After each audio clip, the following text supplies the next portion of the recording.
Deadliest Inmates Unseen Power Plays. Pelican Bay. The name alone makes even hardened inmates shiver. But behind those concrete walls lies something far darker than punishment. An invisible empire where the deadliest prisoners rule without ever leaving their cells. Today, we pull back the curtain on Pelican Bay. Deadliest Inmates Unseen Power Plays. Before we step inside the SHU, the most feared block in America, hit that subscribe button and turn on notifications. You're about to see how real power hides in silence. The birth of control. When Pelican Bay State Prison opened in 1989, California called it the solution to chaos. Designed as a fortress to isolate the state's most violent inmates, it was supposed to be the end of gang control in prisons. But in reality, it became their headquarters. Deep in Crescent City, near the Oregon border, Pelican Bay was built for one reason: to break the grip of organized prison gangs, especially the Aryan Brotherhood, the Mexican Mafia, La Eme, and the Black Guerrilla Family. These groups had turned California's prison yards into war zones, ordering murders, drug trades, and riots that stretched far beyond the fences. The architects thought isolation would cut them off. What they didn't realize was that they were building the perfect environment for something much more sophisticated: invisible control. Inside the Security Housing Unit, or SHU, inmates spent 22 to 23 hours a day alone. Cells had no view of the outside world, no phone calls, no contact visits. Every meal was pushed through a slot. Communication was supposedly impossible. But soon, prison staff noticed something chilling. Despite total isolation, gang orders were still being carried out. Hit lists circulated, drugs moved between cells, guards were ambushed with surgical precision. Somehow, men locked alone for decades were still in command. Pelican Bay wasn't breaking the gangs, it was refining them. The first major clue came in 1993 when investigators intercepted a coded note, a kite, passed through a food tray slot. It contained what looked like random names and numbers, but it was actually a hit order from a high-ranking Mexican mafia member in the SHU. The murder happened exactly as planned, hundreds of miles away. That's when prison officials realized Pelican Bay wasn't just a prison, it was an underground parliament. The Aryan Brotherhood, AB, had one of the most elaborate networks. Using legal mail, secret writing, and even coded messages hidden in artwork, their members coordinated drug routes and contract killings. One FBI agent described it bluntly: they controlled crime in California like a Fortune 500 company, and Pelican Bay was their boardroom. The Mexican Mafia used similar tactics. They developed a secret lexicon, blending Nahuatl, the ancient Aztec language, with prison slang, so even intercepted letters sounded meaningless to outsiders.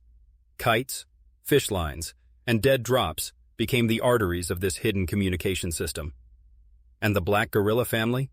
They operated with ideology, combining militant structure with criminal precision. Their leaders, men like George Jackson's disciples, saw Pelican Bay as the center of a revolution, a place to organize against what they called the prison industrial state. Over time, investigators uncovered hundreds of coded messages and drawings known as roll sheets. Each gang had hierarchies mirroring military systems: generals, lieutenants, soldiers. Each command was obeyed without question. Even new inmates entering the yard in different prisons carried messages, tattoos, or folded notes that traced back to the SHU. Pelican Bay had become a nerve center, a Supermax brain controlling thousands of bodies across the state. But the most terrifying part wasn't how they communicated. It was how they maintained loyalty, through fear and silence. Disobedience meant death, sometimes years later, in another prison, carried out by someone who never even met the victim. Inmates were trained to speak through looks, taps, and coded hand movements. Even under 24-hour camera surveillance, the system thrived. One correctional officer described it best: you could walk past 100 cells and hear nothing, but you'd know you were in a place where orders are being written that could end lives.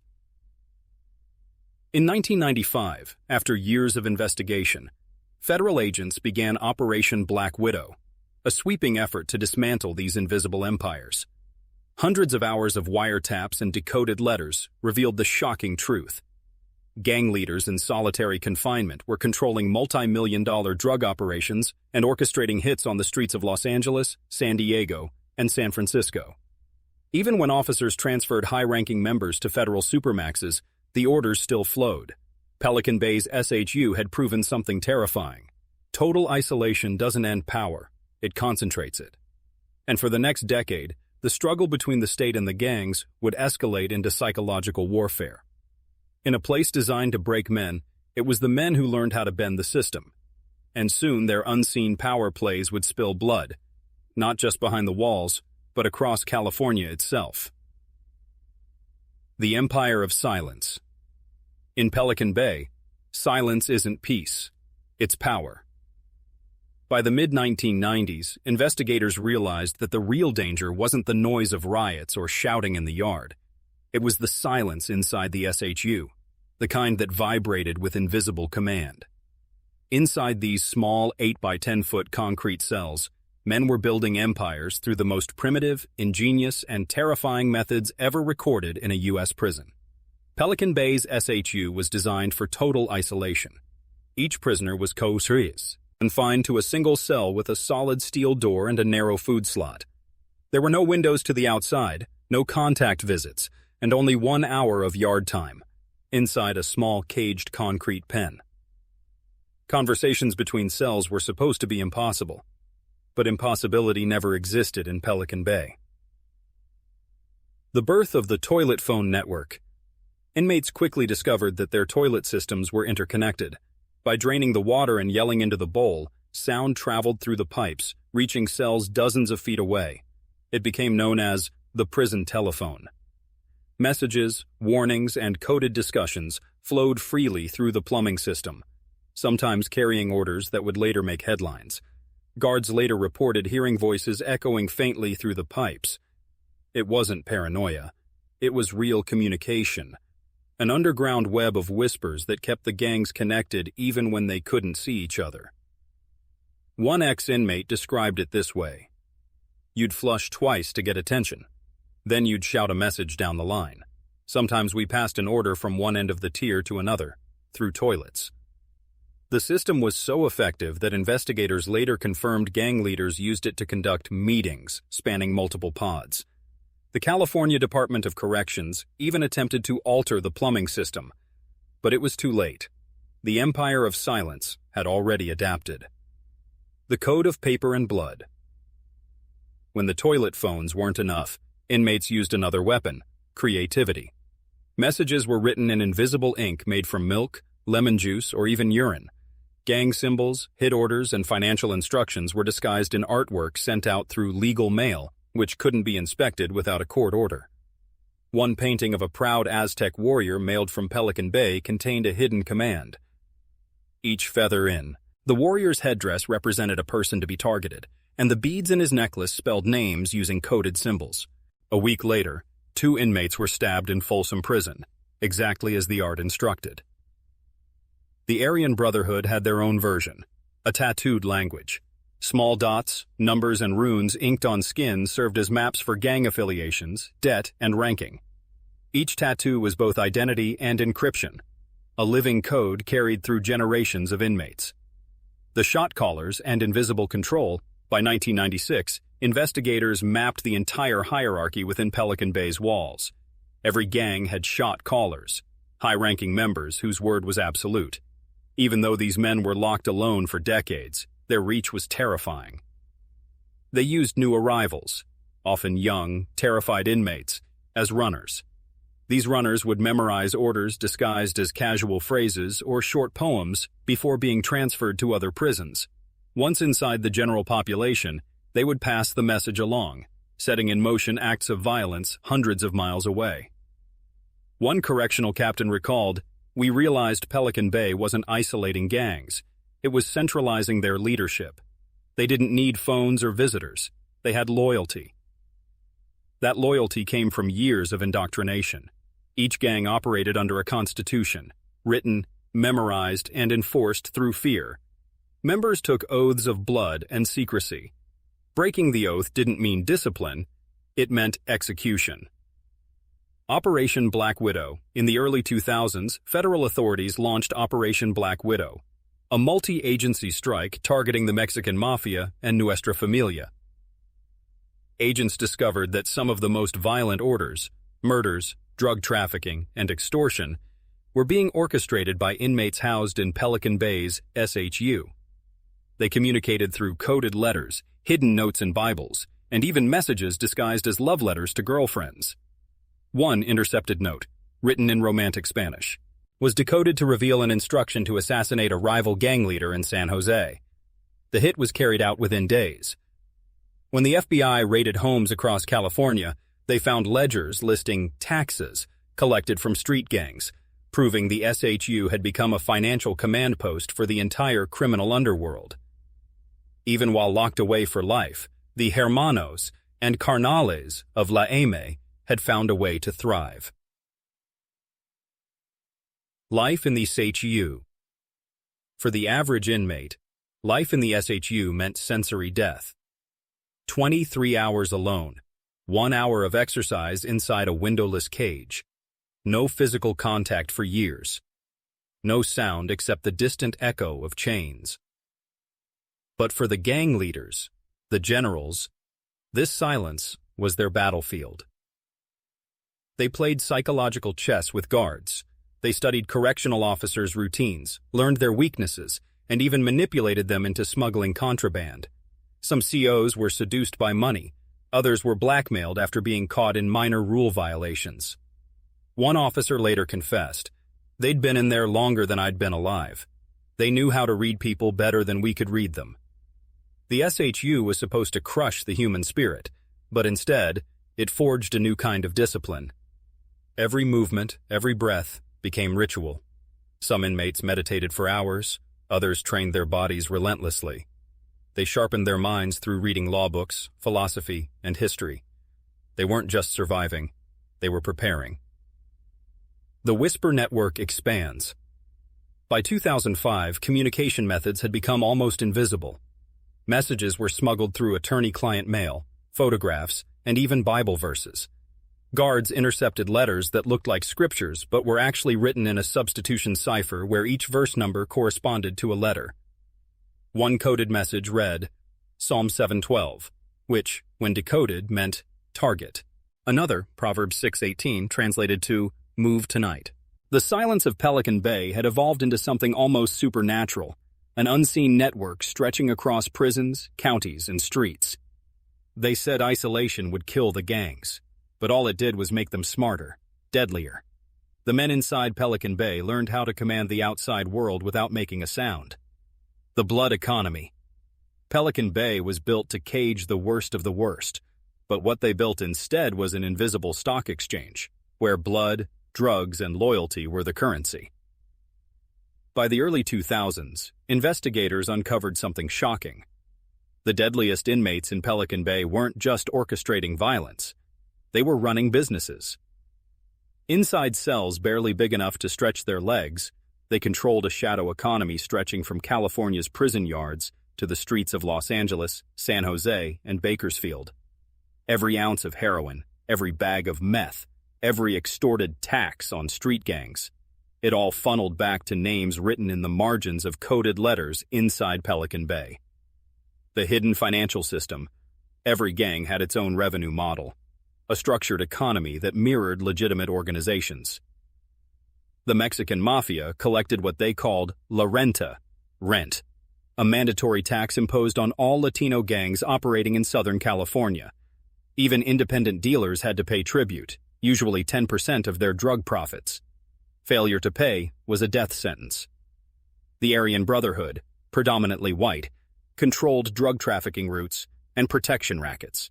They used trusted intermediaries, sometimes girlfriends or wives, to manage bank accounts and wire money between states. The Black Guerrilla family, though smaller, financed itself through drug distribution and high-stakes robberies coordinated through coded messages. Investigators later discovered that one of the largest heroin operations in Los Angeles, as county jail was being managed from a Pelican Bay cell. The leader hadn't left solitary confinement in 14 years, but his orders were executed to perfection. The mechanics of power. How could this even happen? The secret was delegation. Each prison gang maintained a chain of command that connected the SHU directly to the general population. At the top were the shot callers, the men locked in Pelican Bay. Below them were carnales or brothers, lieutenants spread across other prisons. Then came the soldiers, the enforcers who handled violence and money. At the bottom were associates and street-level affiliates, often young gang members who didn't even know the true leadership structure. Orders flowed downward, and money flowed upward. A correctional sergeant once compared it to a corporate pyramid. They had CEOs, managers, and field workers. Pelican Bay was their headquarters, just without the internet. Even without technology, their communication was flawless. They used dead drops, coded poetry, handwritten ledgers, and third-party messengers. Sometimes, girlfriends of rival gangs unknowingly carried messages between leaders. Everything was compartmentalized, so even if one person got caught, the whole structure stayed intact. The drug connection. The connection between Pelican Bay and the street drug trade was undeniable. In 2001, a series of wiretaps in Los Angeles revealed that a single order for a heroin shipment had originated from a Pelican Bay SHU cell. The instruction, "Feed the family in the South," was traced to an incarcerated Mexican mafia leader serving multiple life sentences. His family wasn't blood. It was a network of street dealers in East LA. When the FBI raided one of the houses involved, they found detailed accounting ledgers marked with gang symbols, quantities, and dollar signs, all referencing initials of inmates in Pelican Bay. Even more shocking, one inmate managed to smuggle a micro-recorder into the SHU, capturing conversations between two gang generals planning drug routes via cartel connections in Mexico. The tape was later used in court, a chilling reminder that isolation had done nothing to contain power. The price of disobedience. Money wasn't the only thing circulating. Fear was the second currency. Those who refused to pay taxes or broke gang codes were marked for death. These killings were known as greenlights.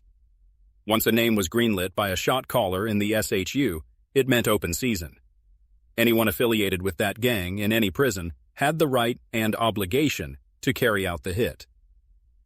Dozens of murders across California's prisons were later traced back to single-word orders sent from Pelican Bay. One such order, written on a small piece of lined paper, simply read, "Erase." That word led to a stabbing inside Calipatria State Prison, caught on camera. Investigators later confirmed that the order originated from the SHU's D block. It wasn't just prisoners who were targeted. Several correctional officers received threats after suspected collaboration with investigators. In one case, a guard's home address was found written on a confiscated letter from Pelican Bay, proof that the gang's reach extended far beyond prison walls.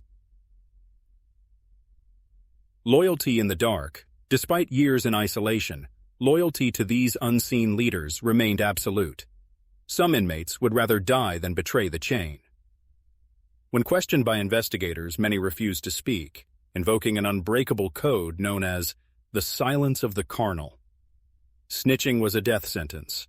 No trial, no mercy.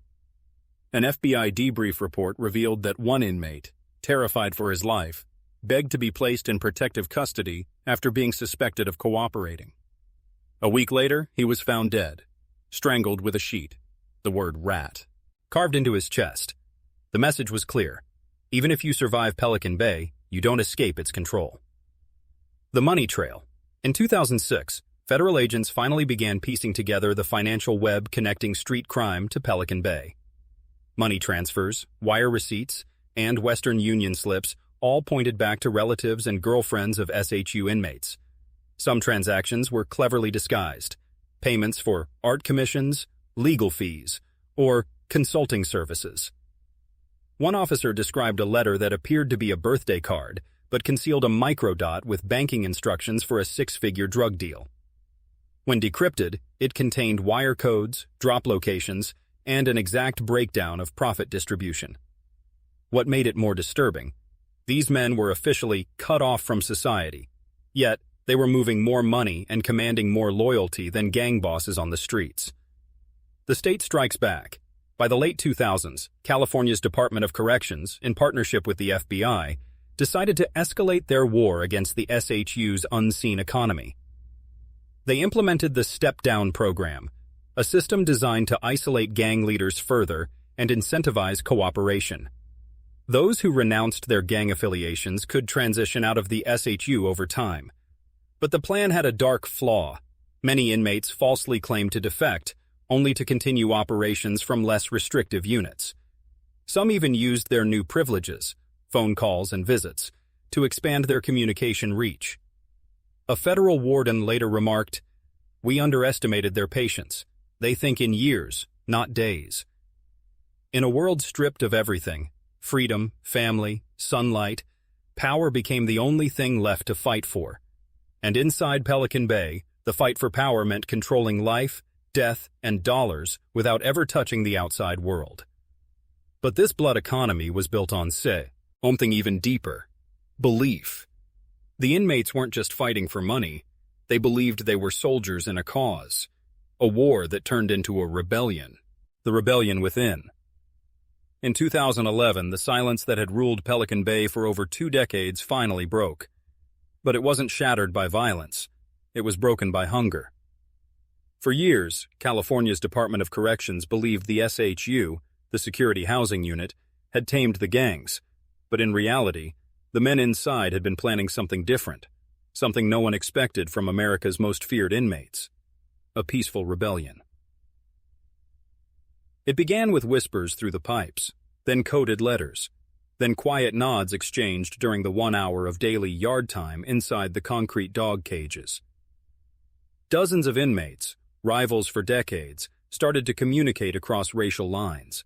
The Aryan Brotherhood, the Mexican Mafia, the Black Guerrilla Family, and Nuestra Familia, 4 groups that had shed each other's blood for years, now spoke of a common enemy: the system itself. The spark. The conditions in Pelican Bay's SHU were brutal beyond comprehension. Inmates lived alone for 23 hours a day, sometimes decades without physical contact. Lights never fully went out. Mail was censored. Family visits happened only through glass. Many had not touched another human hand in 10, 15, even 20 years. Psychologists who visited Pelican Bay reported symptoms consistent with psychological torture, hallucinations, paranoia, memory loss, and self-harm. One prisoner described his experience bluntly: "You don't feel time anymore. You start to disappear before you die." By 2011, there were nearly 12,000 inmates in California locked in isolation units like Pelican Bay's SHU. Some had been there for decades, not because of violent acts, but because of alleged gang affiliation. Many claimed they'd been placed there simply for possessing artwork, tattoos, or reading materials labeled as gang-related. Inside the SHU, being accused was the same as being convicted. So, when 5 long-term SHU prisoners, members of rival gangs, managed to secretly form an alliance, it was more than rebellion. It was a declaration of humanity. Their message was simple: end indefinite solitary confinement. The hunger strike begins. On July 1, 2011, over 6,600 inmates across California refused food. It started at Pelican Bay, but spread like wildfire, through letters, rumors, and raw desperation.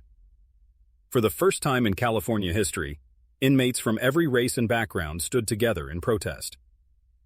They issued 5 core demands: end group punishments for suspected gang activity, abolish long-term solitary confinement, provide adequate food and nutrition, increase education and rehabilitation access, create fair procedures for reviewing gang status, and release from SHU. The strike wasn't about comfort, it was about survival. Some inmates had spent over 20 years in the same concrete cell. One wrote, "If we must die to prove we're human, so be it." The world starts watching. At first, prison officials ignored the strike. They believed it would fizzle out within days. But when photos leaked, showing skeletal men collapsing in their cells, the outside world began to pay attention. Journalists, human rights lawyers, and family members started demanding answers. By the 3rd week, thousands of prisoners across 13 facilities were refusing food. Doctors warned that several would die if the hunger strike continued. Then came the turning point. Letters smuggled out from the SHU appeared in national newspapers and on human rights websites. In one, a prisoner wrote, "They can take our freedom, our sunlight, our touch, but they can't take our choice to starve. We are not animals to be buried alive." The message went viral. Protesters gathered outside California's state capitol in Sacramento, holding signs that read, "End torture in Pelican Bay," and "Solitary is not rehabilitation." The state fights back. Behind the walls, the system retaliated. Leaders of the strike were transferred, force-fed, or threatened with further isolation. Officials accused them of manipulating younger inmates, claiming the protest was a gang ploy to regain control. But even inside isolation, unity held firm. Inmates continued refusing food, surviving on water and salt for weeks. One guard later said, "We couldn't believe it. These were the same men who once killed each other on sight, and now they were starving together." As the hunger strike reached its third week, over 12,000 inmates had joined. The protest had evolved beyond Pelican Bay. It had become a statewide movement. The aftermath. By late July, the California Department of Corrections finally agreed to negotiate. They made limited concessions, review processes, slight improvements to food, and the promise of policy reform. The strikers paused, but the truce didn't last. In 2013, the movement reignited, this time with even greater force. Over 30,000 inmates statewide participated, making it one of the largest hunger strikes in U.S. history. This time, support came from human rights organizations like Amnesty International and the United Nations Special Rapporteur on Torture. For the first time, solitary confinement in America was under global scrutiny. Madrid versus Gomez, and beyond. Years earlier, in 1995, the landmark case Madrid versus Gomez had already described Pelican Bay's SHU as harsh beyond measure, warning that conditions may well hover on the edge of what is humanly tolerable. But those words had been buried in legal files. Now, the hunger strikes forced them back into the public eye.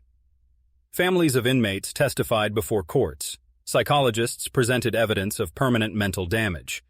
The state could no longer ignore the moral question. At what point does punishment become torture? The outcome. By 2015, after years of litigation and protests, the state of California agreed to a historic settlement. Under the Ashker versus Governor of California lawsuit, indefinite solitary confinement was officially ended. Thousands of SHU inmates were released into general population units. For some, it was their first time seeing the sky in decades. But the scars remained, both physical and psychological. Many who left the SHU could barely hold conversations or walk in open spaces without panic. Others, unable to adjust, requested to return to isolation. One man told reporters, "Freedom feels too loud after 20 years of silence." Legacy of the rebellion. The rebellion didn't end gangs, or violence, or the politics of prison life. But it changed how America viewed solitary confinement.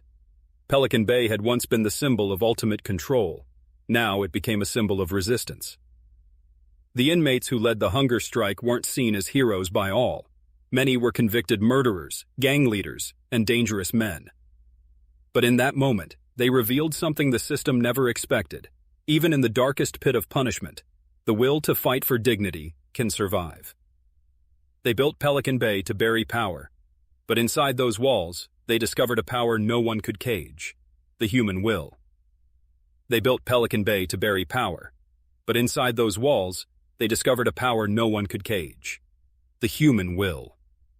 Even after the hunger strikes, even after the reforms, the lessons of Pelican Bay still echo through America's prisons. In every whispered code, every hidden alliance, every unspoken glance that says, "We're still here." This was Pelican Bay. Deadliest Inmates' Unseen Power Plays.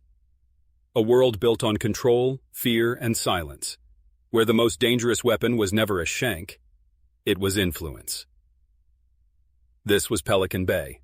Deadliest Inmates' Unseen Power Plays. A world built on control, fear, and silence, where the most dangerous weapon was never a shank. It was influence.